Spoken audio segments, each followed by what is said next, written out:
Puji Tuhan, Shalom Bapak Ibu, Saudara-saudara sekalian. Kita berjumpa lagi pada saat ini. Mari kita akan mulaikan ibadah kita bersama. Kita naikkan pujian Bapakku datang, ku nyanyi haleluya. Puji Tuhan. Kita mulaikan ibadah kita. Katakan Bapakku datang. Kita mau hampiri Tuhan. Kita mau masuk di dalam hadirat-Nya. Siapkan hati kita dipenuhi kebenaran firman Tuhan.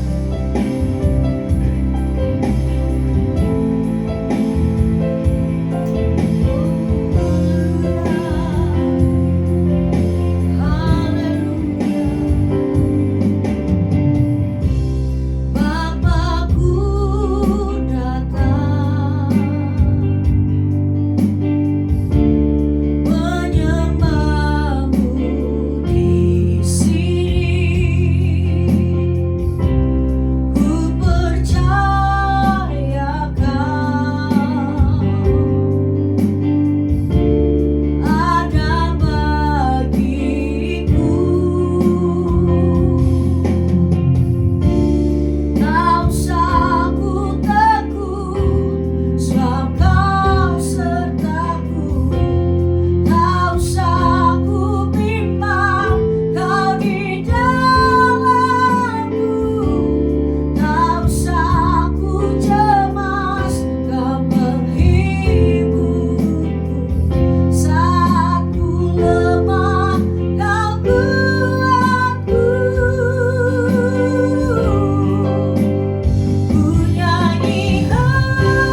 berkuasa dalam kehidupan kami Tuhan.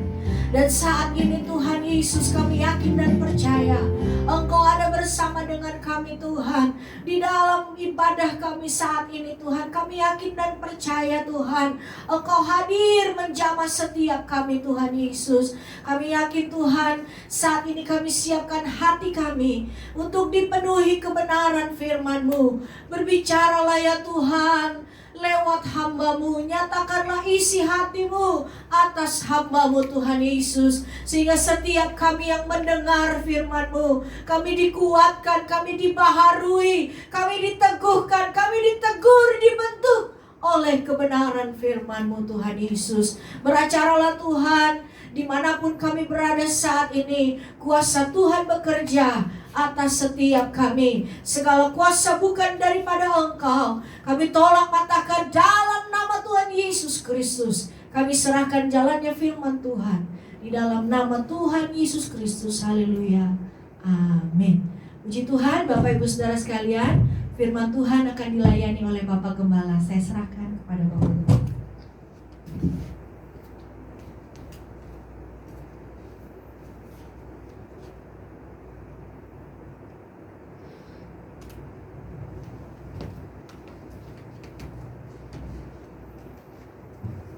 Haleluya, puji Tuhan, selamat pagi menjelang siang saya ucapkan kepada seluruh sidang jemaat GBD House of Praise dan kepada seluruh umat Tuhan dimanapun berada.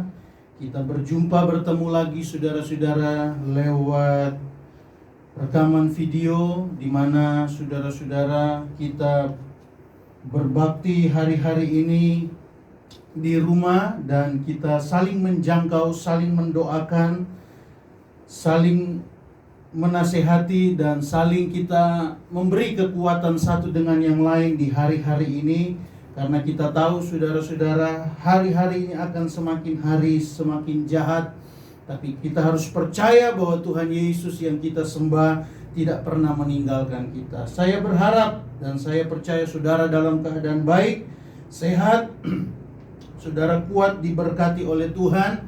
Dan pagi hari ini kita akan menambah berkat itu lewat kebenaran firman Tuhan.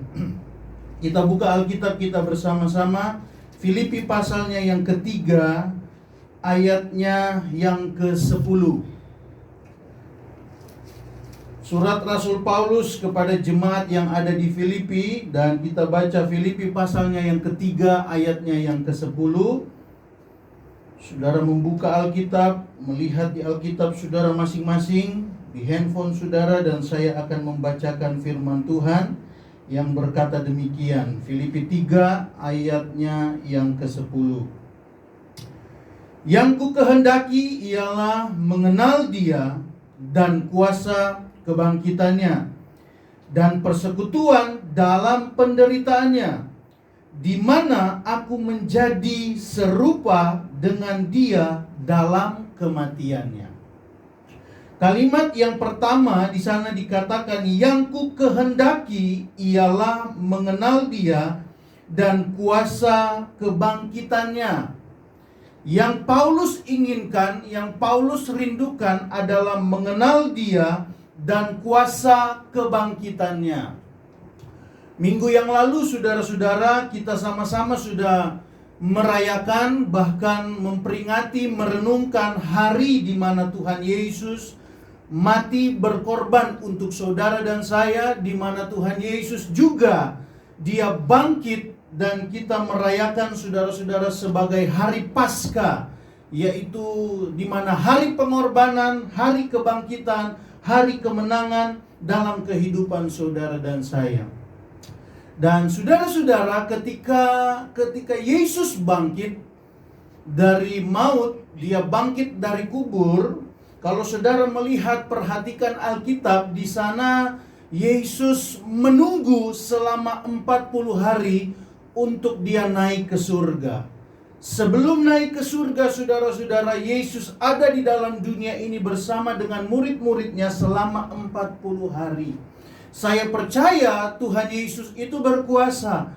Dia mungkin bisa, saudara-saudara, setelah dia bangkit naik ke surga bisa. Setelah bangkit dia tidak berjumpa dengan murid-murid dan langsung naik ke surga, dia bisa melakukannya karena dia berkuasa. Oleh sebab itu, saya percaya saudara-saudara bahwa ada hal penting yang ingin Yesus sampaikan kepada murid-muridnya ketika dia bangkit dan dia tidak langsung naik ke surga. Dia menunggu selama 40 hari lamanya. Dan saudara-saudara, ada alasan-alasan kenapa Yesus tidak langsung naik ke surga.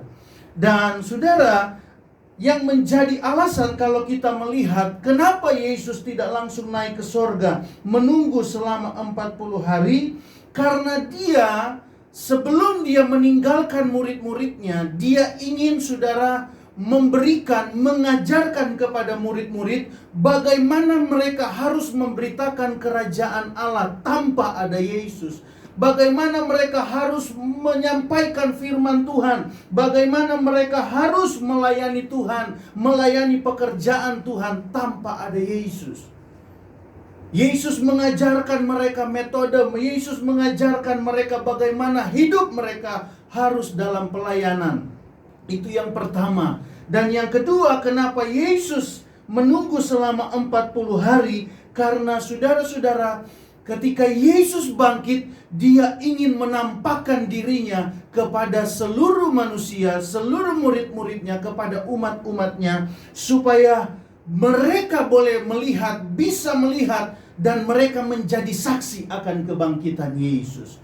Mereka bisa memberitakan kebenaran lewat kebangkitan Tuhan Yesus. Hingga pada hari ini, pagi hari ini, saudara-saudara, kita bisa mengerti, kita bisa tahu bahwa Tuhan yang kita sembah itu bukan Tuhan yang mati dan tidak bangkit-bangkit. Tuhan yang kita sembah itu Yesus Kristus. Dia bangkit, dia naik ke surga. Kenapa kita bisa tahu? Karena ada kesaksian dari murid-muridnya.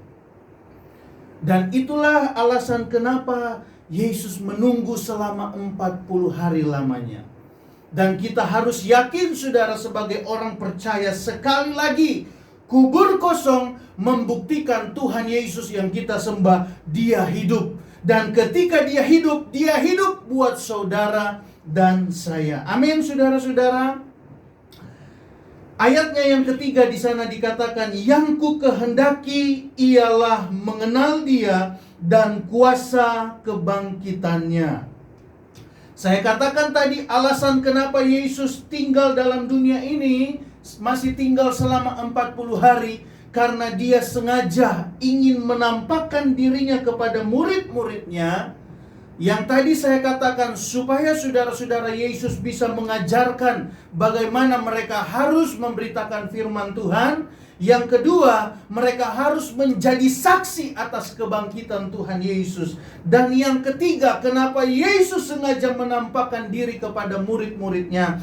Karena saudara-saudara, Yesus mau supaya murid-muridnya lebih mengenal dia, lebih mengerti, lebih percaya kepada Tuhan daripada waktu-waktu yang lalu. Karena ketika Yesus sebelum dia mati, sebelum dia digantung di kayu salib, murid-murid hanya tahu tentang Yesus, tapi belum mengenal tentang Yesus. Makanya setelah Yesus bangkit, dia menampakkan diri. Supaya apa? Murid-murid lebih mengenal bahwa Tuhan Yesus yang mereka pernah kenal bukan hanya sekedar membuat mujizat, tapi Yesus yang pernah mereka kenal sudah bangkit dan mengalahkan maut. Yesus yang berkuasa atas segala-galanya. Itu yang Yesus ingin sampaikan, tunjukkan kepada murid-murid. Intinya saudara-saudara, supaya murid-murid bisa mengenal Yesus lebih dalam lagi. Makanya Rasul Paulus berkata, yang aku kehendaki adalah mengenal dia dalam kebangkitannya. Saudara-saudara, kenapa Yesus menampakkan diri? Supaya murid-muridnya ingin mengenal dia. Itu menjadi bukti, saudara, kenapa murid-murid Yesus belum mengenal dia secara pribadi. Ketika Yesus mati, Maria Magdalena dan beberapa perempuan, firman Tuhan katakan Maria yang lain, pagi-pagi mereka pergi untuk datang ke kubur Yesus. Tapi ketika mereka melihat kubur Yesus sudah terbuka, mereka kaget, takut saudara-saudara. Dan di dalam kubur mereka berjumpa dengan seorang malaikat. Itu tandanya saudara, mereka tidak mengenal Tuhan. Karena kalau mereka mengenal Tuhan, mereka pasti percaya Yesus bukan hanya tinggal di dalam kubur, tapi pada hari yang ketiga dia akan bangkit. Karena sebelum ini terjadi, dia sudah sampaikan kepada murid-muridnya.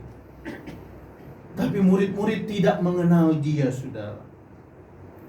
Bahkan saudara-saudara, ketika Yesus bangkit dan Yesus menampakkan diri kepada kedua murid yang sementara berjalan ke Emmaus, Yesus sudah ada bersama dengan mereka, sudah berbincang-bincang, sudah bercakap-cakap dengan mereka. Tapi mereka tidak mengenal bahwa itu adalah Yesus. Begitu juga dengan seorang yang bernama Thomas. Sudah dikatakan, Thomas, Yesus ada, dia bangkit. Thomas bilang, sebelum aku jariku masuk ke dalam lubang paku dalam tangan Yesus yang bekas disalib, aku tidak percaya. Kenapa? Karena Thomas juga belum mengenal Tuhan Yesus.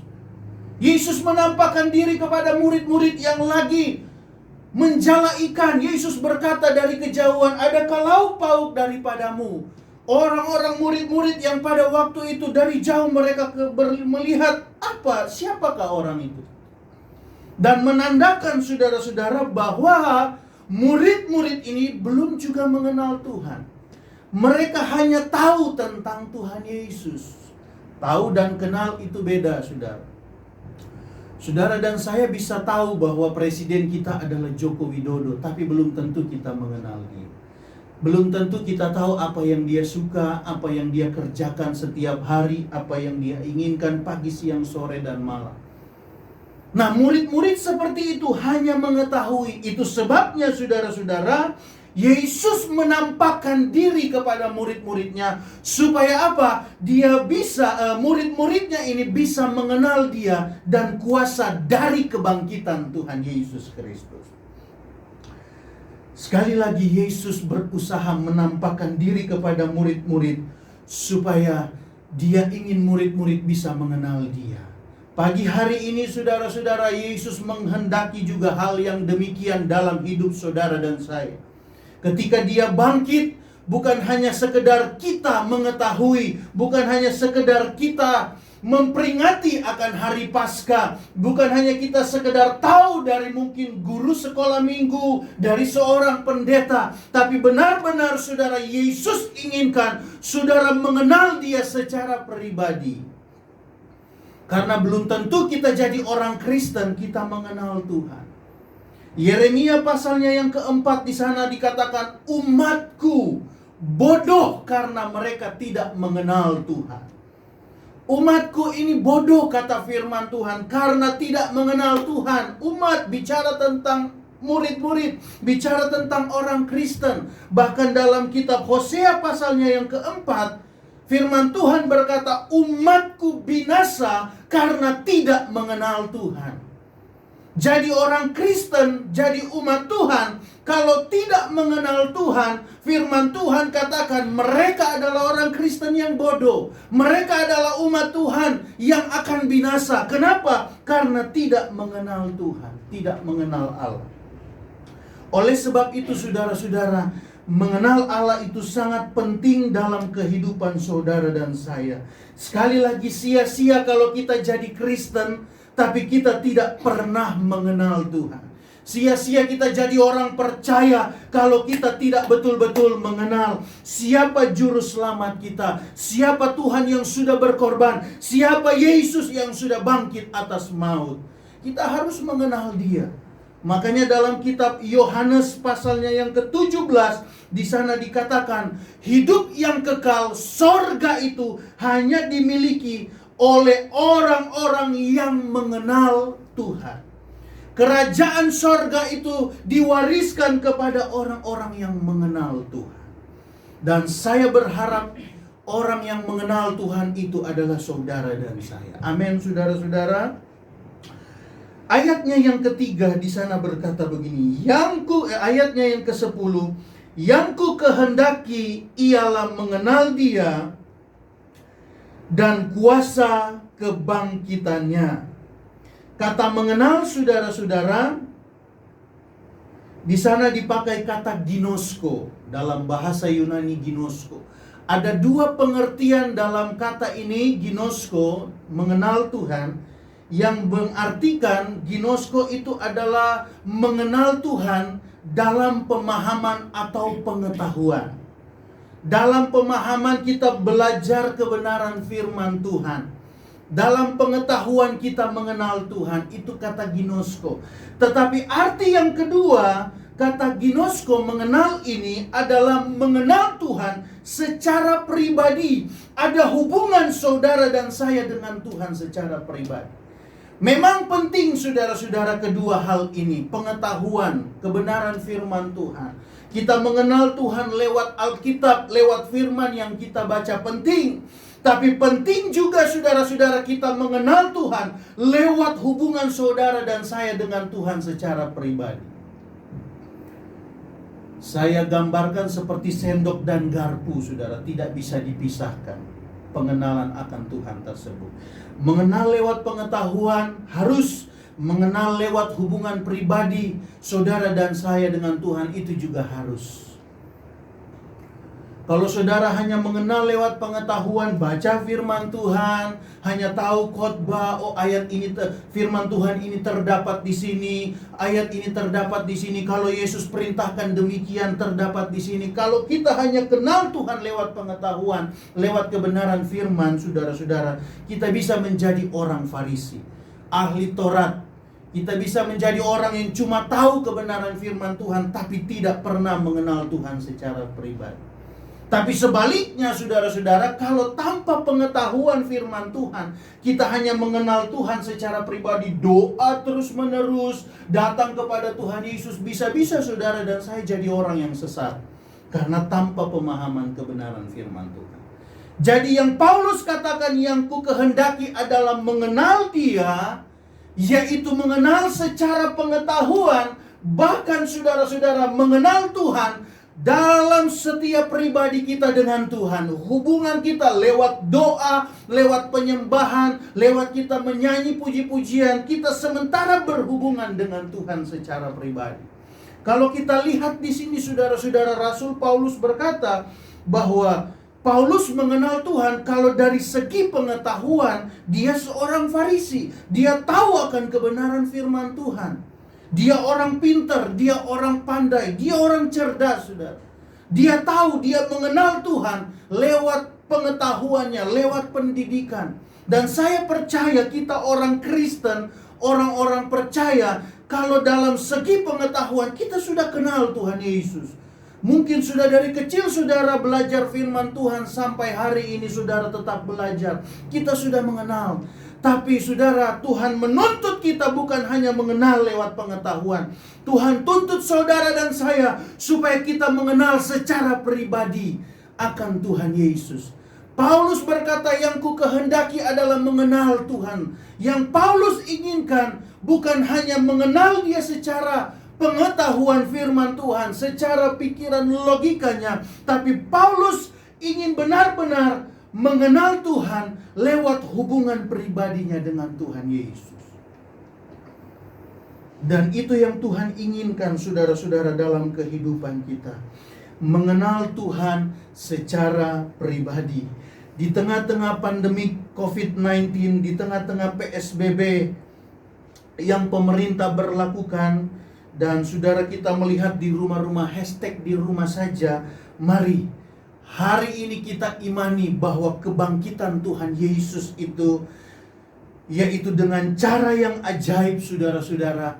Dan Dia sengaja menunggu selama 40 hari dalam dunia ini, supaya juga Dia ingin kita mengenal Dia lebih dalam lagi, mengenal Tuhan Yesus secara pribadi. Dan hari-hari ini yang saudara sementara jalani, mari kita lakukan, kita gunakan kesempatan yang sudah diberikan oleh Tuhan. Supaya untuk apa? Mengenal Tuhan secara pribadi, walaupun kita ada di rumah kita masing-masing. Tidak ada keterbatasan saudara di mana kita bisa mengenal Tuhan. Seorang Sakeus, saya ambil contoh, seorang pemungut cukai. Ketika Yesus lewat masuk ke dalam Yeriko, apa yang dia lakukan? Dia ingin berusaha mengenal Yesus secara pribadi. Kalau dengar dari kata orang, Sakeus sudah tahu bahwa Yesus itu berkuasa. Yesus itu sanggup menyatakan perkara yang ajaib. Tapi saudara-saudara, tidak cukup sampai di situ. Sakeus ingin mengenal Tuhan. Sehingga dia berusaha datang kepada Tuhan, mencari tahu seperti apa Yesus yang diberitakan oleh banyak orang. Karena keterbatasan saudara-saudara, dia tidak bisa melihat Yesus. Dia panjat pohon untuk bisa melihat Yesus. Artinya Sakeus punya usaha untuk mengenal Tuhan. Tapi ketika Sakeus ingin berusaha mengenal Tuhan Yesus, saudara, maka dia berjumpa dengan Yesus dan Yesus berkata, Sakeus, turunlah engkau, karena hari ini aku akan datang ke rumahmu. Artinya apa, saudara-saudara? Ketika saudara dan saya berusaha untuk mengenal Yesus, maka Yesus juga berkenan untuk ditemui oleh saudara dan saya. Firman Tuhan minggu yang lalu, mendekat kepada Tuhan, Tuhan akan datang mendekat kepada kita. Kalau kita jauh dari Tuhan, maka berkat dan mujizat itu jauh dalam kehidupan kita. Yesus berkata, aku akan datang ke rumahmu. Dan ketika Yesus hadir dalam rumah Sakeus, apa yang terjadi? Sakeus diubahkan. Berkat-berkat surgawi menjadi bahagian dalam hidup Sakeus. Bahkan dia bertobat dan dia berkata, semua yang aku peras akan aku kembalikan 4 kali lipat. Seluruh setengah dari hartaku akan aku kembalikan, saudara-saudara.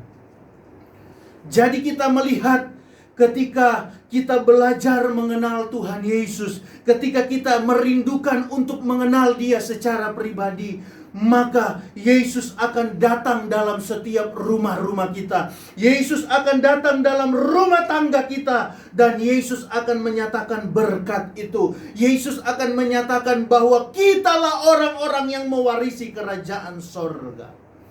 Jadi bukan hanya sekedar kita tahu tentang kematian dan kebangkitan Yesus, tapi kita juga harus belajar berusaha mengenal Yesus dalam kita melayani Tuhan lewat kebenaran firman Tuhan atau lewat hubungan pribadi saudara dan saya. Dan saya percaya saudara-saudara, di tengah pandemik ini, di tengah masalah ekonomi, di tengah kekhawatiran kita saudara-saudara, Yesus akan datang dalam hidup saudara untuk menyatakan berkat segala sesuatu dalam kehidupan kita.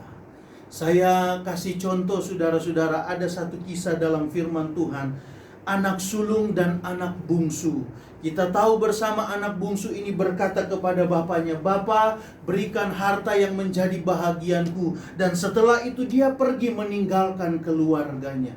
Dia menghambur-hamburkan uang, dia berpesta pora, dia berfoya-foya. Tapi ketika dia berkekurangan, dia mengingat bahwa ada seseorang yang memperhatikan, mempedulikannya. Dia kembali lagi kepada bapaknya. Dan apa yang terjadi? Bapaknya menerima dia. Bapaknya memperlakukan dia seperti anak yang tidak pernah, yang belum pernah lari, yang tidak berbuat dosa. Bapaknya sangat menyayanginya. Tapi saudara, di sisi yang lain, seorang anak sulung ketika melihat bapaknya memperhatikan adiknya, dia mulai bersungut-sungut. Dia mulai saudara-saudara sakit hati mungkin. Kenapa dia yang sudah sementara selama ini ada bersama dengan bapaknya, tapi bapak tidak memperhatikan dia. Yang terhilang di dalam cerita ini saudara-saudara, yang sebenarnya bukan anak sulung, tapi yang terhilang, yang bukan anak bungsu, tapi yang terhilang saudara-saudara adalah anak sulung. Sekalipun dia ada dalam rumah bapaknya, sekalipun dia menikmati berkat-berkat bapaknya, sekalipun saudara-saudara dia ada bersama dengan orang tuanya, tapi dia tidak mengenal isi hati daripada orang tuanya. Dan jangan sampai itu terjadi dalam hidup saudara dan saya. sekalipun saudara Kristen, sekalipun saudara orang percaya, sekalipun saudara tahu bahwa Yesus mati dan bangkit buat kita, tapi kalau kita tidak mengenal Tuhan, maka sia-sialah kita menjadi orang Kristen. Sia-sialah kita menjadi orang percaya. Oleh sebab itu, Kristen kalau tidak mengenal Tuhan itu sia-sia. Kristen kalau tidak mengenal Tuhan, saudara-saudara, itu tidak akan mewarisi kerajaan sorga. Ayatnya yang terakhir, Hosea pasalnya yang ke-6, kita lihat bersama-sama. Ada berkat-berkat yang besar yang Tuhan sediakan bagi hidup saudara dan saya ketika kita mengenal Tuhan. Hosea pasalnya yang ke-6, ayatnya yang ketiga, firman Tuhan berkata demikian. Marilah kita mengenal dan berusaha sungguh-sungguh mengenal Tuhan. Haleluya. Ia pasti muncul seperti fajar. Amin. Ia akan datang kepada kita seperti hujan pada akhir musim yang mengairi bumi.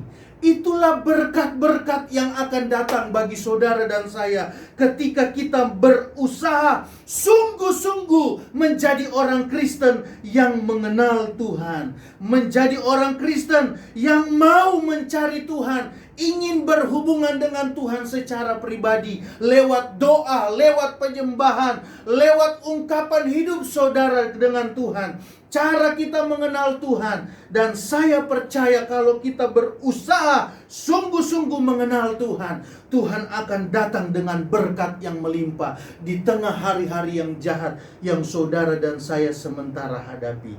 Hanya sekali lagi, berkat jasmani, berkat rohani, sorga yang kekal hanya bisa dinikmati oleh orang yang berusaha terus-menerus mau mengenal Tuhan.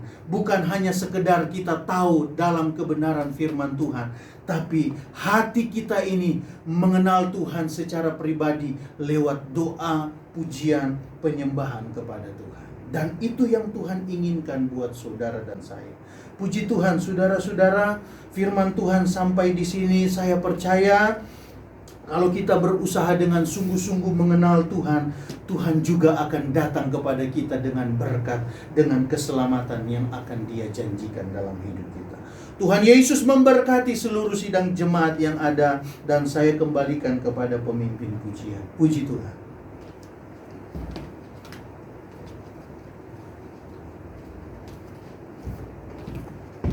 Puji Tuhan, kita sudah dipenuhi dengan kebenaran firman Tuhan. Mari kita renungkan firman Tuhan. Kita mau di hari-hari ini, di masa-masa karantina ini, saudara, kita berjadikan ini sebagai kesempatan untuk kita mengenal Dia, untuk kita lebih mengenal pribadinya Tuhan, Allah kita yang kita sembah. Katakan, dan ku ingin mengenal-Mu. Kita naikkan pujian ini, nanti doa tutup oleh Bapak Gembala.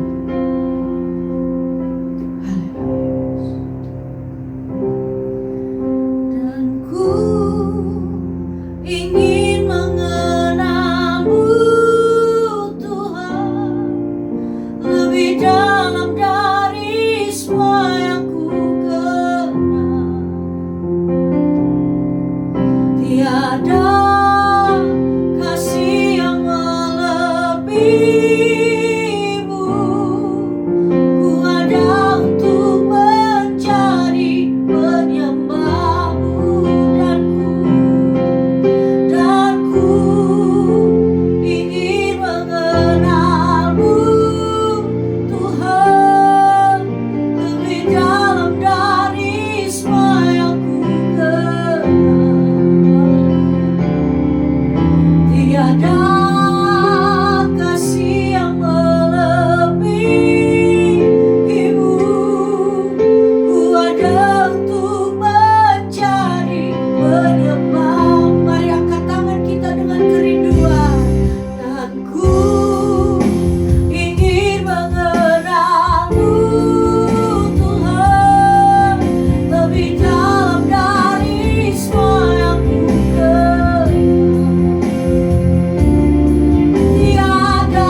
kemuliaan bagi Engkau, Bapa kami di sorga, di dalam nama Yesus.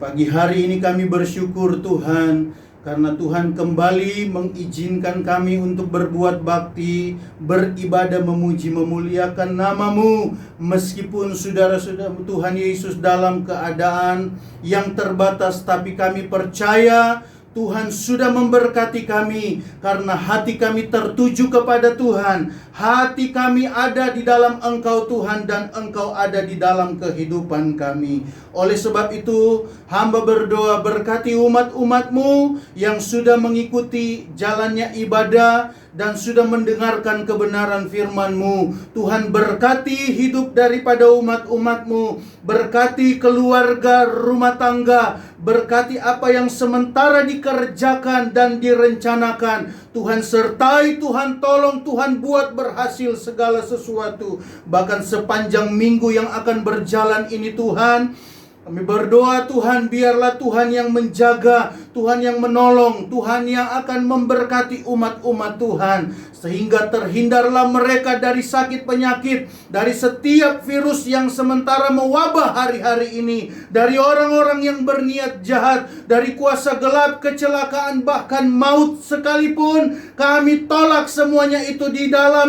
nama Tuhan Yesus Kristus.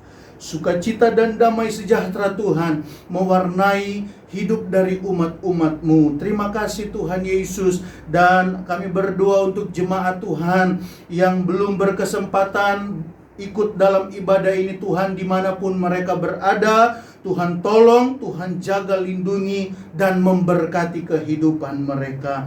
Terima kasih, terpujilah nama-Mu. Kami terus berdoa untuk bangsa dan negara kami serahkan ke dalam tangan Tuhan. Kerjakan kehendak-Mu Tuhan bagi bangsa kami melalui para pemimpin kami Tuhan, mulai dari presiden, wakil, para menteri, DPR, MPR, bahkan tingkat yang paling kecil pun yang Tuhan percayakan untuk menjadi pemimpin bagi kami.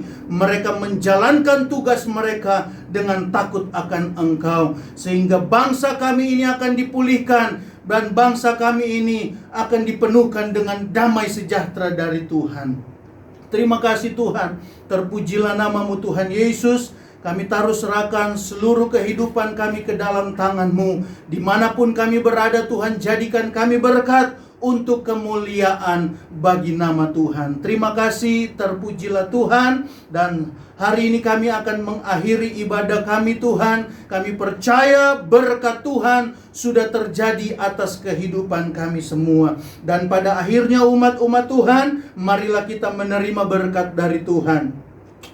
Terimalah berkat dan anugerah dari Allah Bapa kita di sorga melalui cinta, kasih sayang yang sudah dinyatakan oleh Tuhan kita Yesus Kristus. Dalam persekutuan kita bersama dengan Roh Kudus akan mendatangkan kuasa, mendatangkan penyertaan, mendatangkan keberhasilan, mujizat dimanapun kita berada. Mulai hari ini, besok seterusnya, sampai hari Maranatha, di mana Tuhan Yesus datang kali yang kedua. Di dalam nama berkat Tuhan Yesus Kristus, baiklah kita semua yang sudah menerima berkat dari Tuhan, dengan iman percaya kita dapat berkata bersama-sama, haleluya, amin. Puji Tuhan, Tuhan Yesus memberkati.